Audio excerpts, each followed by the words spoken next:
કેવો માહોલ છે સ્થાનિક સ્વરાજની ચૂંટણીને લઈ વડોદરામાં કેવું ચાલી રહ્યું છે મતદાન?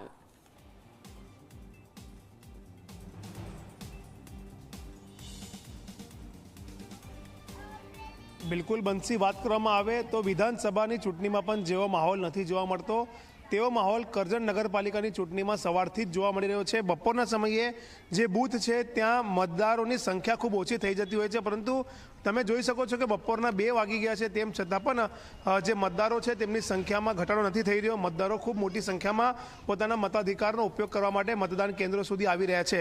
કરજણ નગરપાલિકાની વાત કરવામાં આવે તો અત્યારે અમે વોર્ડ નંબર 7ના માટે જે મતદાન થઈ રહ્યું છે ત્યાં પહોંચ્યા છે। કુલ 7 જેટલા વોર્ડ છે, 28 જેટલી બેઠકો છે અને 84થી પણ વધારે ઉમેદવારો આ ચૂંટણીમાં ઝંપલાવીને ચૂંટણી લડી રહ્યા છે। એટલે ક્યાંક ને કહી શકાય કે આ વખતે જે ચૂંટણી છે તે રસપ્રદ એટલા માટે છે કરજણમાં કે ભાજપ, કોંગ્રેસ, આમ આદમી પાર્ટી અને અપક્ષો જે છે તે ખૂબ મોટી સંખ્યામાં ઉમેદવારી કરીને ચૂંટણી લડી રહ્યા છે અને તેને લઈને જ નાગરિકોને જે છે તે વિકલ્પ પણ મળવા જઈ રહ્યા છે। આપ જોઈ શકો છો કે શાંતિપૂર્ણ માહોલમાં જે ચૂંટણી પંચના કર્મચારીઓ છે, અધિકારીઓ છે, તેઓ ચૂંટણીની પ્રક્રિયા કરાવી રહ્યા છે। પોલીસ તંત્ર પણ સવારથી અહીંયા ખડે પગે ઊભું છે અને કોઈપણ પ્રકારની અનિચ્છનીય ઘટના ન ઘટે તે માટે તેઓ પણ કટિબદ્ધ છે અને ખુદ જિલ્લાના પોલીસ વડા રોહન આનંદ પણ અલગ અલગ બૂથ પર જઈને આખી પરિસ્થિતિને લઈને નિરીક્ષણ કરી રહ્યા છે। અહીંયા મહિલાઓની સંખ્યા વોટિંગ કરવા માટે જે આવી રહ્યા છે તે ખૂબ વધારે જોવા મળી રહી છે પુરુષોની સંખ્યા કરતાં, અને તેને લઈને જ અહીંયા રસપ્રદ વાત એ જ છે કે કરજણમાં મોટી સંખ્યામાં મહિલાઓ પોતાના મતાધિકારનો ઉપયોગ કરવા માટે બહાર નીકળી છે અને મત આપી રહ્યા છે। બેન, તમે ક્યાંથી આવો છો અને શું કહેશો? અહીંયા તમે વોટ આપવા માટે આવ્યા છો, તમારા વિસ્તારની સમસ્યાઓ શું છે? અમારા વિસ્તારની સમસ્યા કશું નથી, બરાબર જ ચાલે છે। શું થવું જોઈએ? હજુ પણ સારું થવા માટે શું થવું જોઈએ? અમારા ઘર બાર તોડે ના એની એ છે। અચ્છા, ઘર ના તોડે? કોણ તોડવાનું છે? આ સતીશભાઈ એમની મીટિંગ કરી હતી, એ લોકો એવું કીધા હતા। અચ્છા, તો એ ડર લાગે છે ઘર તૂટશે એવું? ના ના, આમાં મોહમ્મદ કાકા રહેતા હોરી નહીં તૂટે। નહીં તૂટે? શું કહેશો? ઘર તોડવાની વાત ચાલી રહી હતી વોર્ડ નંબર 7માં। શું મુદ્દા શું છે બેન? તો કહો, તમારા જે તમે મત આપવા માટે આવ્યા છો તો કઈ કઈ વાતો થવી જોઈએ? કામ માટે શું વાત થવી જોઈએ?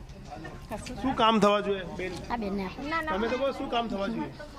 સારા કામ થવા જોઈએ। શું થવાનું છે બીજું? કેવા સારા કામ? કેવા? આ બધું કમ્પ્લીટ જ છે, કોઈ મગજમારી જેવું છે નહીં। અહીંયા જે રીતના કહેવામાં આવ્યું હતું કે ભાઈ જો ફલાણા વ્યક્તિને વોટ આપશો તો અમે તમારું ઘર તોડી નાખીશું, તો ડર છે લોકોના મનમાં? મોહમ્મદ કાકા છે પછી શાનો ડર હોય? કોઈ ડર નથી। શું કહેશો બેન, તમે વોટ માટે અહીંયા માટે આવ્યા છો, બપોરનો સમય છે, લાઈન ઓછી નથી થઈ રહી, એટલે મતદારોમાં ઉત્સાહ સારો છે? સારું છે બધું, સારું છે બધું। કેવો ઉત્સાહ છે? લોકો વોટ આપવા માટે આવી રહ્યા છે? હા, તે સારું જ છે ને। કેમ વોટ લોકો આપવો જોઈએ માનો છો તમે? હા, હાલવો જોઈએ ને, બધા નીકળવું જોઈએ ઘરમાં? હા, નીકળવું જોઈએ, ઘરમાંથી નીકળવું જોઈએ, વોટ આપવા જોઈએ। તમે વોટ આપવા માટે આવ્યા છો, તો જે રીતના જે પુરુષો પણ છે જે વોટ આપવા માટે આવ્યા છે, એક યુવાન છે, ભાઈ શું કહેશો? વોટ આપવા માટે આવ્યા છો, માહોલ કેવો છે? તો કયો ચૂંટણીનો કેવો માહોલ છે? સારો માહોલ છે હમણાં તો। શું કામ થવા જોઈએ કરજણમાં? એ તો થઈ જ રહેલા છે સાહેબ, આપણે જોઈએ છીએ બધું। ના, શું તો પણ શું થવું જોઈએ? વધારે સારું શું થવું જોઈએ? સારું તો આવે તો ખબર પડે હવે કેવા વ્યક્તિ આવવા જોઈએ? જે સારા છે એ તો આવવાના જ છે। ઉમેદવાર કેવા હોવા જોઈએ? જે પણ ઉમેદવાર કેવા? સોરી સર, લોકોને સાંભળે, લોકોની વાત સાંભળે એવા હોવા જોઈએ? હા હા, એવા જ આવે જોઈએ। હા, સાંભળે છે એવા જ આવે છે। અહીંયા એક બધા લોકોને ધમકી આપવામાં આવી હતી કે ઘર તોડી નાખીશું, તો એનાથી કોઈને ડરી લાગે છે કે ભાઈ? ના ના ના ના ના, કોઈ ડર્યા નથી? ના ના ના। તો જે રીતના વોર્ડ નંબર 7માં સૌથી મોટો મુદ્દો બંસી એ રહેવા પામ્યો હતો કે અહીંયા ખુદ મોહમ્મદ સંઘી કરીને જે ઉમેદવાર છે, જે સતત 3 ટર્મથી જીતતા આવે છે અને આ વખતે તેઓ આમ આદમી પાર્ટીમાંથી ચૂંટણી લડી રહ્યા છે, તેમને લઈને ભાજપ દ્વારા આકરા પ્રહારો કરવામાં આવ્યા હતા અને ત્યાર પછી ચેતર વસાવાએ પણ પલટવાર કર્યો હતો કે જો તમે કોઈના ઘર તોડશો તો અમે હાઈવે ચક્કાજામ કરીશું।